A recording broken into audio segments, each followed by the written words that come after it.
Is there a strategy that'll help you grow your company faster? CEO Sales Strategies is an investigative business podcast for entrepreneurial people who never stop asking questions. Highly acclaimed sales revenue growth expert Doug C. Brown interviews CEOs, business owners, and professionals who serve them to uncover and share actionable tips and methods behind their bulletproof sales strategies. Topics covered on the show include their failures, struggles, secrets, and processes that help them succeed in selling millions to billions of dollars of their products and services, all with the sole aim of helping you grow your business. If you are eager to know the most effective sales secrets from the A players of the game, then the CEO Sales Strategies podcast is certainly the place to be. Hey everyone, this is Doug C. Brown with the CEO Sales Strategies podcast. And my guest today is Devon Moody-Graham. And she owns a company called the CEO Mom Empire. And I brought her onto the call because she has some specialized skill sets. And one of them is proposals. The other is raising capital, whether it be with investors or through banks. And I know a lot of you have said, geez, my gosh, I wish I could get funding for my company, but you really didn't know how to do it. And so we kind of break things down for you on the basic concepts of what investors are looking for, what banks are looking for, and how do you write a quality proposal? Because so many people are putting proposals out there that aren't quality and they're not what's in it for the actual reader. So we discussed these things at length. She's a super nice woman. She works a lot in the international community. She also works a lot with the minority communities and helping them as well. And she's just a really smart gal. I think you'll really like what we have here today. So without further ado, let's go and bring Devon to the call. All right, let's welcome Devon Moody-Graham to the call. Devon, welcome to the call. Hi, glad to be here. You do some really great things. There's a lot of great things that you do. And a couple of them that I'd like to cue in on is regarding proposals, because a lot of people put proposals together that, quite frankly, they're not really that impactful. So I would love to talk about that. And I'd also like to talk about how do you get companies or people, one of the growth strategies in life, in business, is being able to keep cash flow coming in, and sometimes cash flow or cash infusion. So how do we get prepared for that, right? And I know you're an expert in that. You've helped people raise millions of dollars. And why don't we start with how do you get the capital first? How do you get prepared for bringing in capital? Like, because there's different ways of doing it through investors. There's ways of doing it through private funding. There's all kinds of ways. And quite frankly, most people in business are, whether they're selling or whether they're owning the company, they're confused about how to do this the right way. So would you tell everybody from your perspective, how do you get prepared for a capital investment, whether it's competitive or from an investor themselves? Well, you know what? The first thing that I tell people is that you have to tell the truth. I know especially a startup business, as a small business, it seems as if you have to create such a huge presence as far as what you're going to do in the immediate future, especially when you're looking at investors.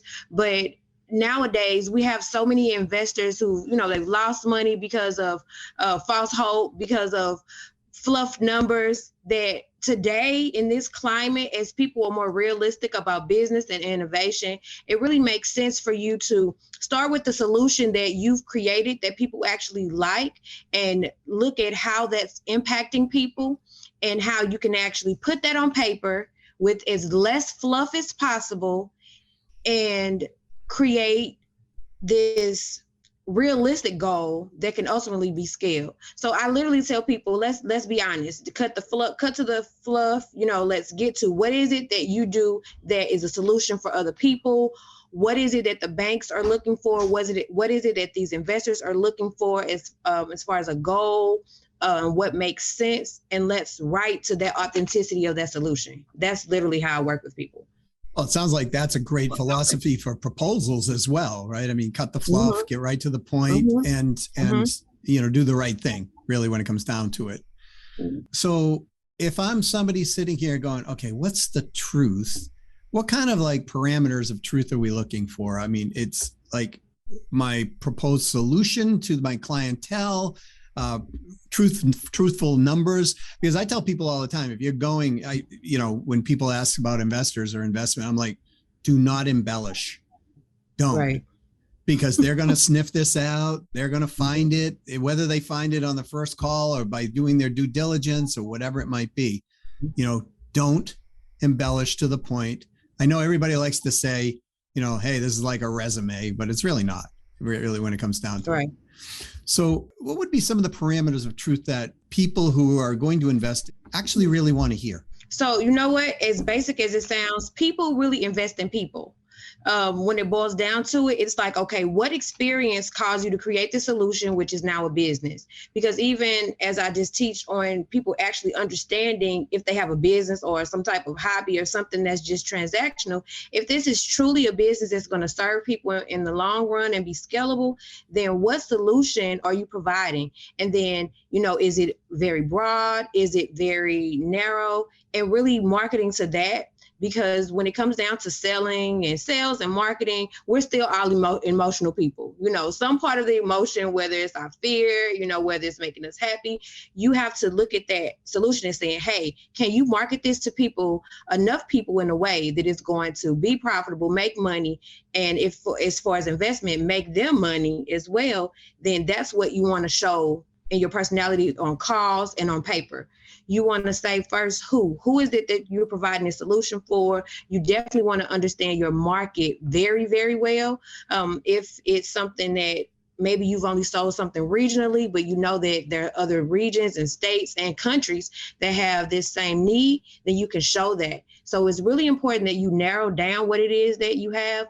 Even when it comes to something as simple as water, everybody doesn't buy the same water. Now, I'll spend $4 on a bottle of water. I'm really big, in particular on my taste, but there's some people that are only willing to spend $1. So those are not in the market of, water that costs $4, right? So you need to make sure that you understand your market, understand your customer, and to make sure that this is something that they're willing to spend their funds on, especially if it's something that's B2C.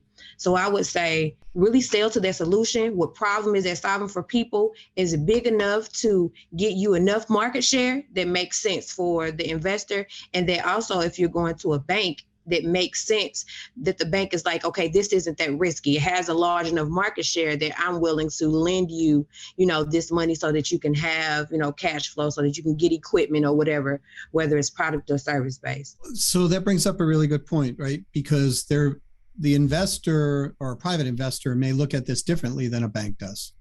In a bank, I found to be far more conservative than some of the investing community. So, all right, I'm a company. I need to raise $1 million. To an investor, how do they look at it differently than a bank?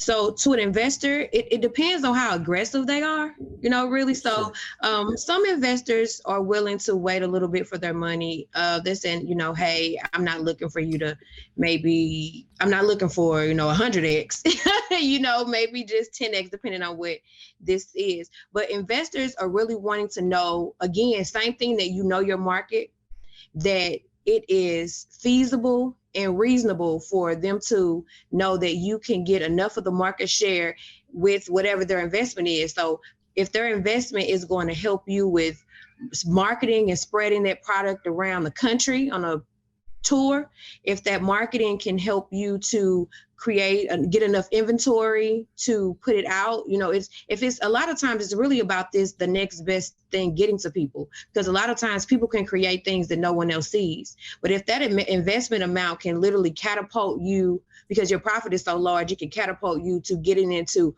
multiple markets. It can, with social media and other forms of media that are not as expensive, it can get in front of more customers. So it really boils down to how creative can you be with this investment that I'm giving you that will actually show me that I can get a return as fast as I want to get a return. So that's how investors are looking at it. They want to make sure that you know what to do with the dollars, because you can give people money, but if they don't have the correct strategy to use it, then it doesn't make any difference. Makes a lot of sense. But banks kind of look at it similar but different, right? I mean, they look at it kind of almost in reverse at times. Yeah. So how does a banker look at it? I mean, a fast return is usually an investor's dream, right? And a multiple. But how's a bank, they're going to go out there, whether it's an SBA loan or, non-SBA or whatever it might be.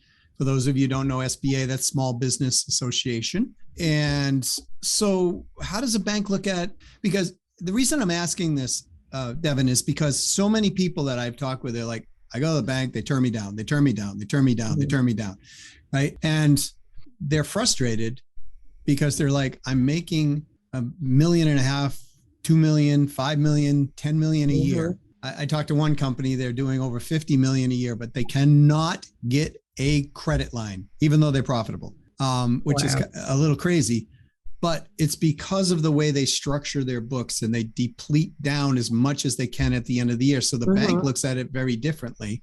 Can you speak to that? Like if you're going to go for bank funding or bank financing, how do you want to structure your books?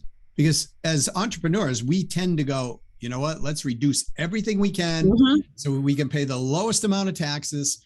And the bank usually looks at that and goes, you're a bad risk. Right. So what does the average person have to do in order to get bank funding? Like how far down do you deplete it? Do you want a certain percentage that is profit? Do banks look at it differently based on what you know?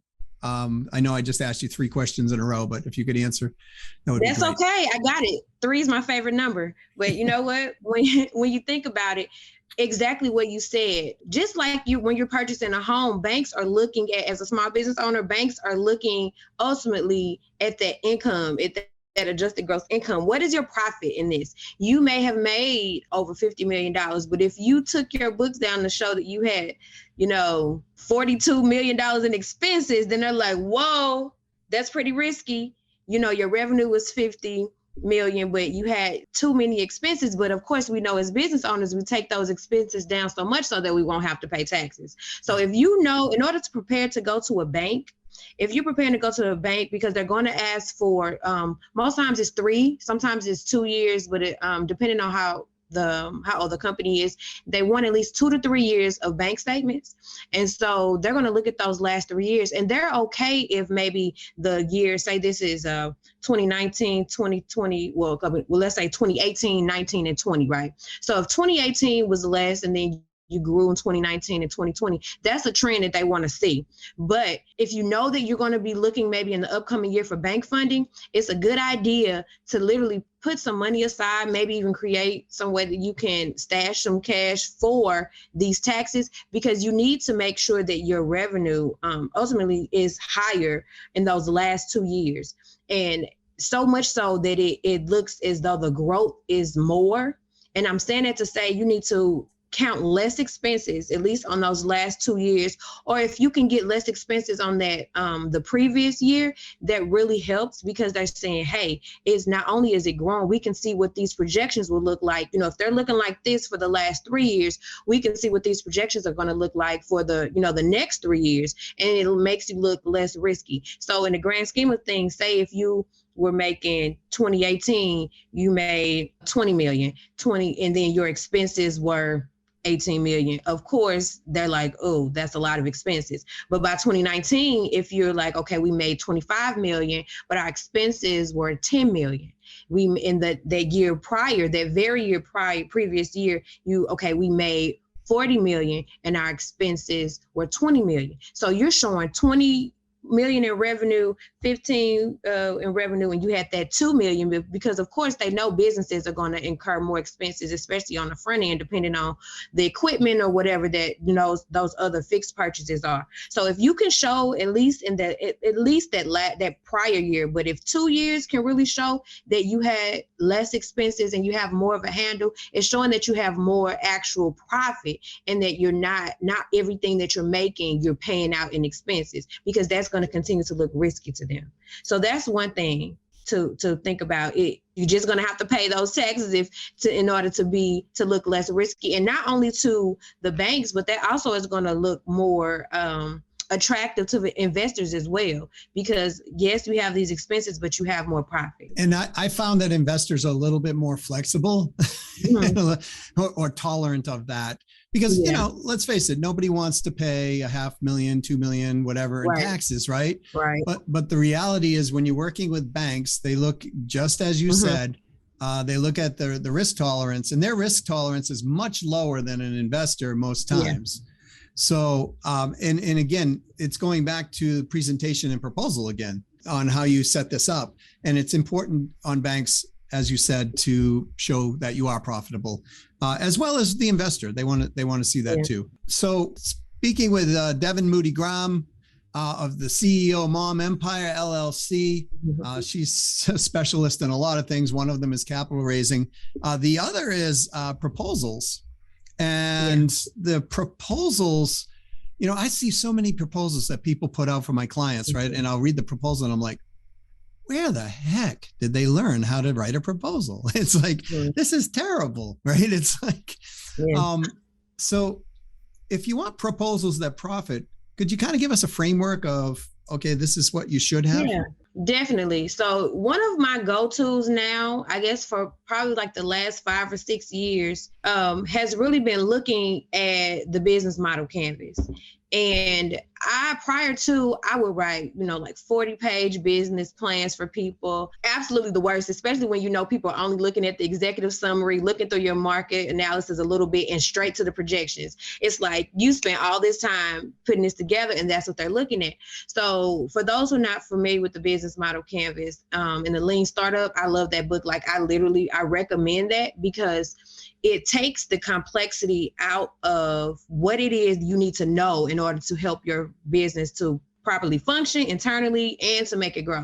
So I literally make sure that any proposal, they need to understand their value proposition. That's so important. So many times people, they say, I want a business, or I have this business, and people can make a lot of money just being transactional. They have this widget, people are buying it, but they never really had a plan on, okay, they have purchased all these widgets, but was it the best? Did I use the best products to create it? Is it the highest profit that I can have? Am I using the right suppliers? So making sure that you can truly understand what the value that you're bringing to your customer is super important.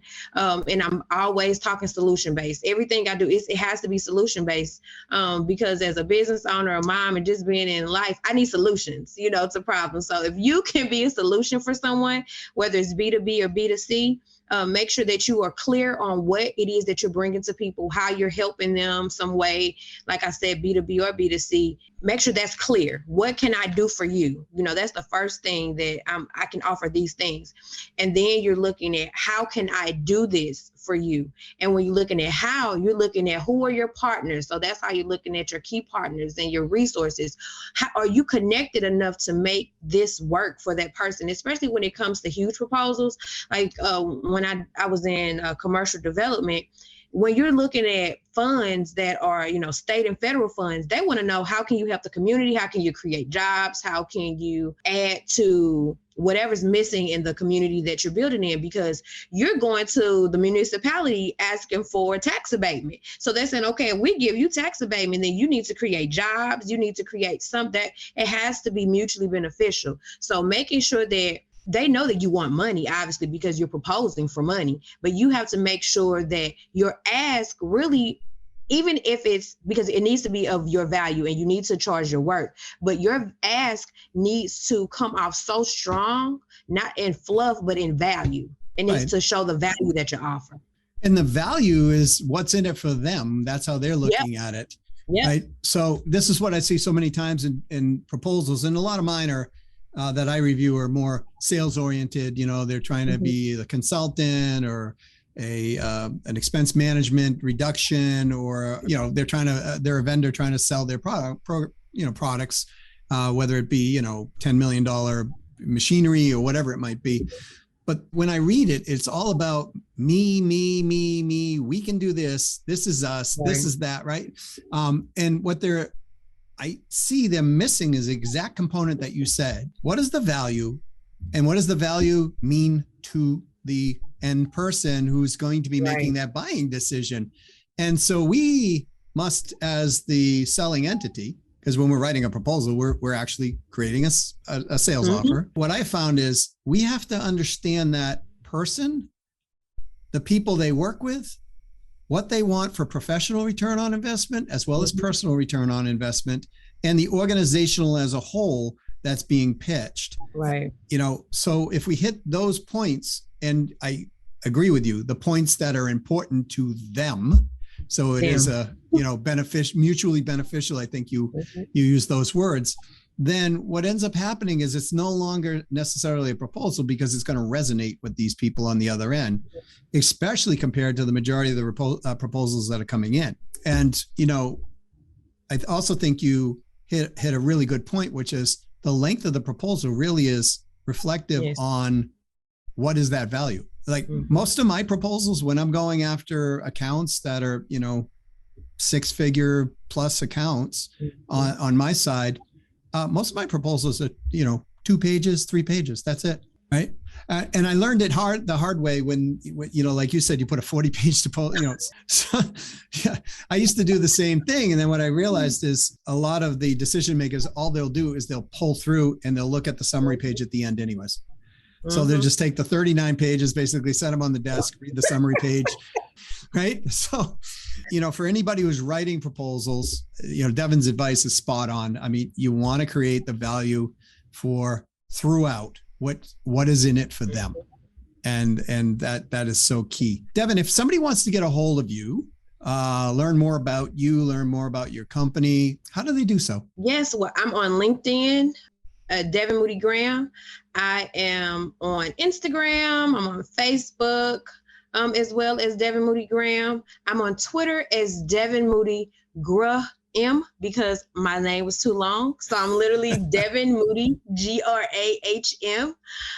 But I'm on Twitter. I'm very easy to reach. People can go to the website, either to devonmoodygraham.com or CEOMomEmpire.com. They can reach me, schedule time to talk, because I'm huge on 3 things when working with any client on any level. I call them the 3 R's. I'm huge on relationships, I'm huge on revenue, and I'm huge on resources, because if you don't have those 3, you don't have a business that's being profitable. Now, if people are sitting there going, well, I might be too small or too large or whatever, what would be kind of the ideal candidate or client for you to be able to help, whether they want funding or whether they want to get their proposals in order, marketing in order, or whatever it might be? What would be that ideal client? So I won't discourage people. If you are pre-revenue, you can still contact, because even though I don't personally work with companies that are pre-revenue right now, I do have access to resources. I can send you resources. That's a part of my network. So I can send that if you are pre-revenue. If you are a smaller business that's just starting, if you're like under 100K, under 250K, you can still reach out, because I do work with, I have a team that works with both those companies. If you are $1 million plus, $2 million plus, I work with you as well for growth scale opportunities. And now the newest pivot in my business is international business. So I'm excited about that, because there are a lot of people who just need an honest person that, to help them understand what it means to go into another country to do business, because it's more than just selling items there. There's cultural things you have to think about. There's, depending on how much you want to grow. So yeah, I have those, because of the relationships that I have and resources, any level can contact. I just am working with companies that are in revenue right now, but definitely have resources for other companies. And you also specialize in minority type revenue growth as well, right? Yes. Yes, I do. It's really near and dear to me, because I am the product of entrepreneurs. So, and understanding that they have not always had the right information. And so I made it my business when I became a consultant to seek out resources so that I could share information so that people could get ready for those opportunities to grow and scale. So yeah, that is very much a part of what I do. And I will second and champion what you said about going into the international market. I'm married to a Polish woman, and, anytime I'm over in Europe, it's a different market, not radically different, but it's different. So the cultural values are slightly different. We have to know this. Otherwise we get ourselves in trouble, especially as Americans, because we think everybody's like us. Right. And they're not, because I'm heading to Europe in November after Thanksgiving, and family and downtime is very important in Europe. Yes. Those are big and core values. So you have to know that you won't really be making those deals sitting in the office. We'll probably be sitting outside at a cafe or walking or at a 3-hour dinner. That's where real business is taking place, because that off time, that downtime, nobody's in the office at 8:00 for meetings. Like, that's not It's normal. very different than the USA. And we, in Poland, they also have they're very keen on, does your website look like a European website or does your website look like an American website? People will actually make judgment calls on purchases based on that, because in that country, what I recognized is a lot of them strive for perfection, right? Mm-hmm. Where in other countries, they don't so much. So if, in England, there's a certain way of talking to someone, and Africa, you have a certain set of, way of going. In Asia, you have definitely a different, value system in some capacity. I mean, all people want the same things. But if you're going international, I agree with you. You better know the market, you better know the people, and you better know the customs and, the things you cannot get away with in the international market. Well, Devon, this has been a great time together. I really appreciate you coming on here. Folks, we'll post the links for her in the link section on this. If you're looking to raise capital, if you're looking to grow your company, if you're looking to, get better proposals, certainly reach out to Devon.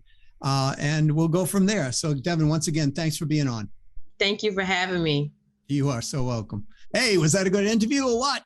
Right? She brought a lot of good stuff to the game. When you're raising capital, you got to be aware, just like you are in any sales scenario, who's your target buyer? Who's the buyer that's buying what you're selling? So if you're selling to a private investor, for example, what do they value? What are they looking for? What is the ROI professionally and personally that they're looking for from you? Because it's so important, just like it is in sales. I mean, if we're going to talk the language, we got to be able to know what they value in that particular language. So I found it really interesting and very informative, like between the investor, whether it's a private investor or a VC, they're going to be slightly different in the value and the things that they're looking for most of the time. Some of them are going to be similar, but when you're dealing with a bank or you're dealing with some type of private lending institution like a credit union, they're going to be far more concerned with risk than, let's say, an investor is going to be. That doesn't mean the investor won't be, but by the nature of the business. So you really, when you're dealing with banks, you want to be far more conservative. Investors, like to have their numbers not so embellished upon that they're unrealistic, but they like to see more of a advanced, like, we want to grow fast strategy. Actually, banks, that'll scare them off many times. You want to be very conservative. They'd rather see a smaller incremental growth in the business over many, many years versus, hey, we went from here and we grew by 60% this year, and then we grew by 10%, and then we grew by 50%. An investor will look at that differently than a bank will. A bank might even look at that as risk. I've had them do it to me. So anyways, and on proposals, great information. Again, what's in it for the end user, and don't make your proposal so long and arduous to get through, because quite frankly, most of the stuff that people put in proposals aren't even relevant to the desires of the end buyer. So if you like what she had to say, check her out, check out what she does, give her a call. And again, if you're looking for help on your business as well, I'm here. Reach out to me at Doug Brown 1234 on my LinkedIn, or Doug Brown at the CEO Sales Strategy Podcast, or Doug at businesssuccessfactors.com. Till next time, if you like this, please go up and give it a great 5-star review. If you like the content and you want to hear something different or more on a specific subject, please reach out to me at Doug at Business Success Factors and let me know. To your success,